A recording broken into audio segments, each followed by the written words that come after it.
Hi there, Newmar owners. Today on your 2019 Newmar Canyon Star, we're going to be taking a look at and showing you how to install Roadmaster's Falcon 2 tow bar. And this is what our tow bar looks like when it's installed. This is going to be an entry-level tow bar from Roadmaster, but it's going to be able to get the job done with a towing capacity of 6,000 pounds. That should be more than enough for just about any smaller SUV or car that you're going to want to hook up to it. Now, if you happen to have a truck, like an F-250 or something that is larger with a higher weight capacity, then I would recommend upgrading to a higher weight capacity tow bar such as Roadmaster's Nighthawk with an 8,000 pound capacity. There's 5 main components you'll need when flat towing your vehicle behind your motorhome. You'll need your tow bar, which is the connection between your motorhome and your vehicle. You'll need your base plate, which is the connection point on your vehicle that your tow bar will attach to. You'll need your safety cables, which is a supplemental connection in addition to your tow bar. You'll also need your diode wiring, which will take the lighting signals from your motorhome and transfer them to the lights at the back of your vehicle so people will know your intentions when going down the road. And lastly, you'll need your supplemental braking system, which will apply the brakes in your vehicle when you hit them in your motorhome to help you come to a safe stop. Some additional components you'll want to consider is a high-low adapter. This is what we've got installed here, and this is only necessary if the height of your motorhome and your base plate differ more than 3 inches. We've got an 8-inch drop installed here in order to give us a difference of only 1.5 inches between the two, giving us a nice level tow bar here. Because if the angle is too extreme, what will happen is every time that you take off, you will either pull up or down on the suspension on your vehicle, and that can prematurely wear out those components. By having it be completely flat like this, we're just pulling it straight and we're not going to be affecting our suspension in any way. You will need to make sure that you got the additional pins so you can get these all attached. Another thing that you'll maybe want to consider is your safety cables. If they're coily cables, in most cases, you're usually will have the length that you'll need, but adding a high-low adapter does often make your straight cables not quite long enough, and we've got extensions here at eTrailer if you were to need those as well to ensure your cables are long enough.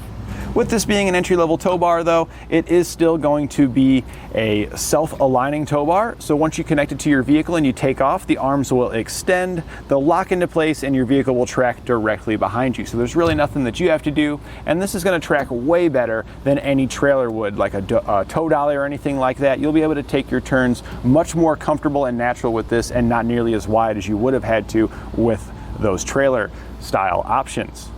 This will connect to any Roadmaster base plate with the attachments here, but there are also adapters available here at eTrailer, so if you had a different manufacturer's base plate, you could swap out the ends and connect to those as well, such as a Blue Ox base plate or maybe one from Demco. One of the features that does kind of make this an entry-level tow bar though is that it is a binding tow bar. And what that means is once you take off and your arms do lock into place and you reach your destination, if you're not parked in a perfectly straight line on perfectly level ground, so if you got a little bit of twist or if you got a little bit of an angle on your turn, it can be very difficult to remove the pins from this to get your vehicle disconnected. The mechanisms here do release your arms from the locked out position, but with it being just a little button here, in most cases you're going to have a very difficult time pressing these down to get those to release. So I would recommend maybe keeping a rubber mallet in your vehicle so you can give those a little whack to help get those released, or you could add to your cart the tool available here at eTrailer from Roadmaster, and it will give you some leverage. It's a handle that'll hook on the bottom and give you leverage to be able to press down on these, so that way you've got some assistance getting these disconnected as well. I do highly recommend one of those two, so that way you don't get to your destination and you're just real frustrated because you can't take your vehicle to go where you want to go. When you're not using your tow bar, it does have a storage position, and that's what we've got it in now. You can leave it hooked right to the back of your motorhome, and that's really nice because you can just take your wiring and stuff and wrap it around it and keep everything nice and neat here at the back of your motorhome and not have to worry about taking this thing in and out every time that you want to use it, because it is a pretty heavy device and it can be a bit cumbersome to get it in and out. So I do recommend you just leave it here at the back. It does have its own pin and clip that it comes included with to get it attached to your vehicle, but I do recommend you upgrade that to a locking hitch pin in order to ensure that your tow bar doesn't walk away from your vehicle. When you're ready to hook up to your vehicle, we can simply lift up on our tow bar here. And if we look here at the back, we can see the release lever to take it out of the storage position. It connects right onto the head of the bolt here, and that's what's holding it in there. So we just push that away, and then our tow bar will drop down. We can spread those arms apart and then get them attached to our vehicle. We can then lower these arms down, lining up the ends of our tow bar with the holes in the attachments on our base plate. We'll take the pins and we're going to go from the outside in through the attachment arm there, and then we'll take the clip and slide it down on the other side to lock it in place. We'll just repeat that procedure over here on this side to get this one attached.